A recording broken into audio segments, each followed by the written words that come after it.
Welcome to Channel 18 News. I'm Jim Rogers. A trial before the judge began Monday morning in 8th Judicial District Court. Mohammed Shabez Raza is being tried for online solicitation of a minor. Raza was arrested in December 2015 after a close shave with an electric razor at the local convenience store. Law enforcement arrested Raza, then 25 years of age, who stated he was from Kansas City, Missouri.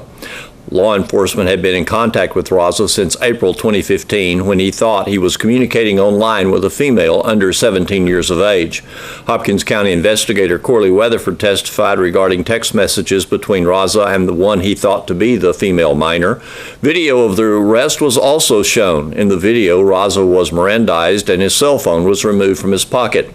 Weatherford reviewed the contents of the cell phone at the scene, which was videoed, and found tweets between Raza and the supposed female. Also introduced into evidence were 8 pictures of items found in Raza's vehicle, including condoms, a camera, and a razor. The defense raised the question that the items in the vehicle had been placed there by sheriff's deputies as they drove the vehicle to the sheriff's office. Weatherford stated that even though there was only one officer in the vehicle, a second patrol vehicle had followed. Deputy Johnny Clark testified that items in Raza's vehicle had not been moved inside the vehicle during transportation. The 5'1" male arrived at the convenience store in December on a Sunday following a holiday stop with friends in the Dallas area. Arriving early, Raza had just finished shaving in the convenience store restroom when he exited the restroom and was taken into custody by Sulphur Springs and Hopkins County law enforcement. He at first was held on a $75,000 bond, but then bond was increased to $200,000 as more information was made available to the Justice of the Peace, Brad Cummings. With ordering an ankle monitor, J.P. Cummings discovered that Raza held dual citizenship in the United States and in India. It was also disclosed that he had ties to Pakistan and had traveled to London and Europe recently. The Justice of the Peace deemed Raza a flight risk and required him to relinquish his passport and remain in Texas should he be released. The trial should conclude sometime Monday afternoon. He was walking on the wrong side of the street in the 300 block of Beckham Street, and that drew the attention of Sulphur Springs police. The officer stopped and noted that Larry Tyrone Goodson, age 46, threw an item of contraband on the ground. The contraband was suspected cocaine. As the officer began the arrest, Goodson resisted arrest. After a short foot pursuit, Goodson was in custody and is in Hopkins County Jail, charged with possession of a controlled substance, penalty group 1, under 1 gram, in a drug-free zone, evading arrest detention, and resisting arrest, search, or transport. He's being held on a $20,000 total bond. 2 Paris men were arrested in a traffic stop that occurred on Church Street just south of Loop 301. The traffic stop resulted in a positive field test for DWI with an open container in the vehicle. Along with the open container was promethazine, a marijuana cigar, and a torn baggie used for packaging narcotics. During the process of the arrest, a white rock-like substance that field tested to be cocaine was also found. Khalees Maurice Frazier, age 23, of Paris, is in Hopkins County Jail, charged with tamper, fabricate physical evidence with intent to impair, and possession of a controlled substance, penalty group 1, under 1 gram. Quadrille Quentin Dillard, age 23, of Paris, is also charged with DWI, with an open container, and possession of controlled substance, penalty group 1, under 1 gram.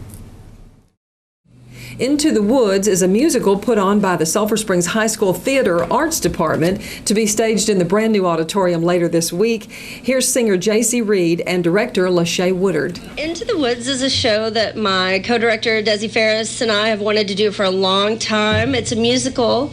A lot of people know it because it became a movie a couple years ago. This is obviously a little bit different version than that, but it's a great story. I think it's a story about life. It has humor and it has sadness, and it's just a bunch of mixed up fairy tales kind of come together into one story, and kind of shows us that happily ever after doesn't always get here. And when it gets here, you got to keep living after that and what happens then. So. Okay, great moral to that. How many students are in it? Oh, we've got around, would be a great question. I have no idea. Several, 20-something students are in the show. Okay. One of the things about this show is it's a pretty challenging musical because most of the students in it have pretty large roles. There's not a lot of chorus in this show. It's a lot of individual parts. So we've got a bunch of talented students coming together for that. Well, I want to hear from JC and about the role that she will play.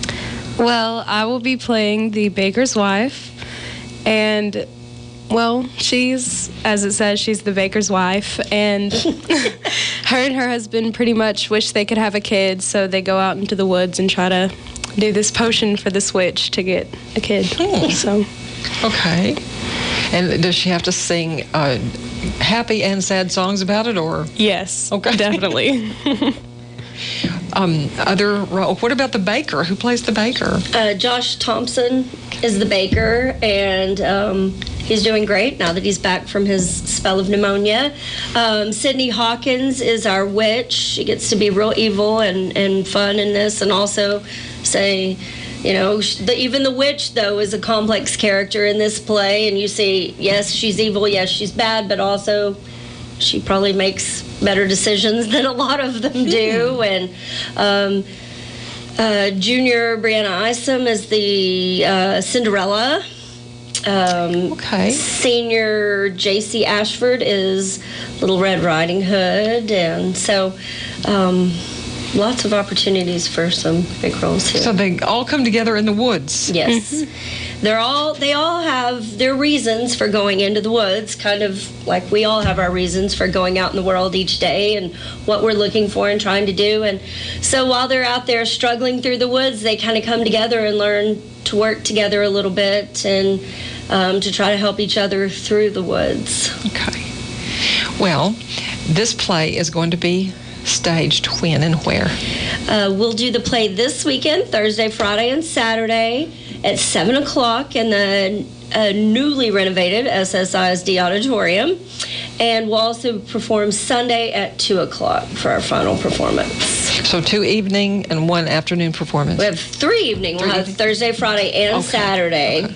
We made sure and scheduled 3 in case we had playoffs this weekend, so if we needed to cancel a performance. But we didn't, so we're having 3 nighttime performances, so we need lots of people to come see us and support these talented kids. And once again, the time on the evenings? 7 o'clock. And tickets are? Tickets are $10, and you can get them from any cast member. You can get them at the high school, or you can get them at the door. And the price is going to stay the same at the door. They're only $10. So if you got a last-minute plan, come on out and get a ticket. So I don't know all the cast members that you mentioned, but of course I know JC and I know Sydney, and they have wonderful singing voices. Yes. Like I said, we've loved this show for a long time. I've always wanted to really direct it, but you have to have some people with some pretty amazing singing voices and pretty amazing work ethic, because the music in it is just really hard, and you have to really work on it, and you have to really have the kind of just the talent there behind it. And so we feel like we do have that this year. We're very excited to showcase that with this show. Of course, Josh has lots of experience on stage. Oh yes, we're lucky to have him as well, because even though he has been sick, he's been able to jump back into it real easily and is doing a great job. Well, and so let's talk for just a few more minutes about your theater department in general and some more things that JC might have done or will be doing. All right. This is just our first show this semester. We're also performing another show in December 9th and 10th. My advanced class, my production class, is going to perform the play The Dining Room. It's a very different play from this one. This play is obviously very big, very spectacle. We're trying out the new lights and sound and seeing what we can do with those in the auditorium. But the play in December is a very small play. It's just mostly We got about 15 kids in it. They're some of the most dedicated theater kids we have, and they're getting to really explore acting and working on character and characterization and just really acting their socks off. So that is super fun to do after this musical, which is more, obviously focused on the singing and things like that. Okay. Though, of course, they are doing some amazing acting in it as well. JC, are you a senior this year? I'm a junior. Junior, okay. Tell me what you like about theater arts here in Sulphur Springs and what you'd like your future to hold. Well, I like theater arts here in Sulphur Springs because it gives me an opportunity to kind of put myself into something and be a part of something and work really hard at it. And it gives me like an outlet for all of my things that I want to do. And also, when I get out of high school, I hope to kind of stay in the same path and pursue something that has to do with the arts. So it seems like we've had kind of a trend of kids over many years that really do go on to seek careers in entertainment. Absolutely. I think that's one of the great things about Sulphur Springs, and one reason I wanted to come here is because there's a lot of different things that Sulphur Springs is into, I guess you could say, but one of the things is the arts, and there is a great support for theater and a great opportunity for kids to perform, and when they get those opportunities, they've been really good about seizing them and learning from them and using them in life. And that's another great thing about theater is it's one of the things you can learn and do in high school that you can go on and perform as a career. But even if you don't, you can still use it in life later. It's still helpful to you in all kinds of aspects of life, and you can do it, in communities if you don't do it anywhere else. It's certainly helpful. Here's Don Julian with sports. The Lady Cats basketball team evened their season record at 1-1 with a 66-31 win at Emory Raines on Saturday morning. The Lady Cats outscored Raines in every quarter, and Kaylee Jefferson led the Lady Cats with 20 points, and Sadavia Porter added 12. I talked with Lady Cats basketball coach Jeff Chapman. I believe, no disrespect to Raines, but they're not Winsboro. That's one thing. But the kids played a lot better. I think this more practice we get and more games, I think we'll begin to improve in certain areas. That was only like maybe fourth practice together after we played Winsboro. And they've been going Winsboro's been going a long time as far as practicing with no volleyball. So I enjoyed the game. We played a little man-to-man. Maybe think about when my younger days when I taught man-to-man pretty much all the time. But girls have improved in some areas. Mm-hmm. And you get to, of course, you don't have a large number of bench players, but everybody got in and got to play quite a few minutes. Yeah, that's the biggie right there, I think. Everybody wants to play. We just don't have 10, and that's the ideal number. But when you got 10 girls, then all 10 of them want to get in and want some playing time. So 8 is a good number. We're going to have to figure out who can double spots. Once we get to going, someone's going to have to, like Sadavia and Kaylee, probably the two that spots we're missing a second person. And Imani came in and played some one, and Imani Taylor. And Kaylee can play one. Destiny Weeks, she can play 3 and 4. She can rotate in for Kaylee. So, she's rotating for Deja right now, or if she beats Deja out, she'll be out there. So, I think 8, I've been to the state tournament with 6. So, but, I brought some JV up to go with us to decorate the bench, but only 6 got in. Kaylee Jefferson, awfully good game. She, I think, had 20 points or so. Yeah, I thought that Kaylee did a lot of things well. As a coach, I try not to, look at the stats as far as who got what, because sometimes that changes up and down. Prior year, last year, Deja was leading scorer sometime, and so was Kaylee. I think both of them have to get some touches. Tori, she's starting to improve and get in the swing of basketball. She made a great move, a Euro step, if you know what that means. She kind of juked the girl to the right, and then finger roll kind of off the backboard to the left. and that was pretty good job. And I'm just waiting for the touches to come along, the shots and everything. The shoe's on the other foot now. North Lamar comes in, and I think they had a pretty good run in volleyball. So they probably haven't had much practice. That's what the guy from Rain said too. That they haven't had much practice. But that was my story against Winsboro. So what can you do? We live in an area where you share the girls.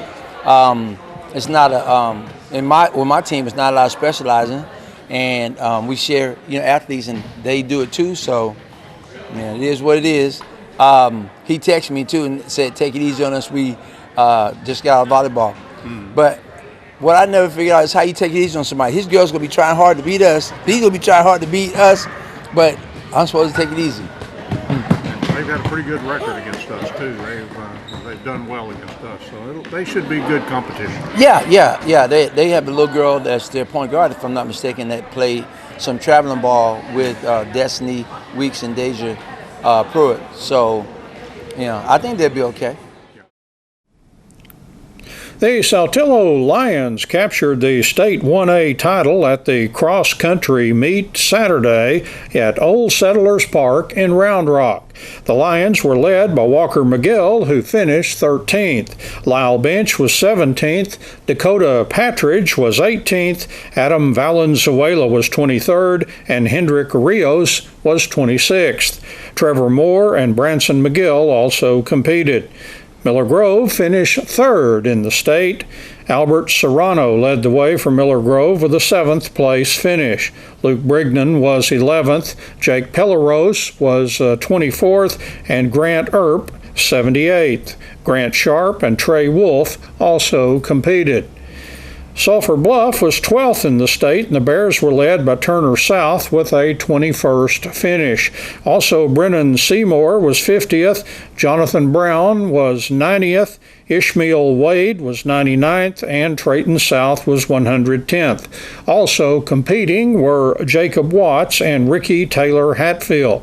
In Class 2A, Javier Rojo of North Hopkins finished 127th. In girls competition, Miller Grove was 5th in state cross country. Leading them was Allie Bissonette in 13th. Cassidy Shaney was 20th. Rosa Shones was 70th. Alexis Green 72nd, and Candace Earp 78th. Also participating were Ashley Purser and Alex Ziegler. Saltillo was 8th in state, and Sienna Collins finished 3rd. Brenda Castro was 47th. Jocelyn Ochoa was 87th. Madison Simmons was 103rd, and Melissa Grinwall was 120th. Melissa Towell also competed, and Maddie Hooker from Yanis was 11th in state. Thanks for watching Channel 18 News. Have a great evening.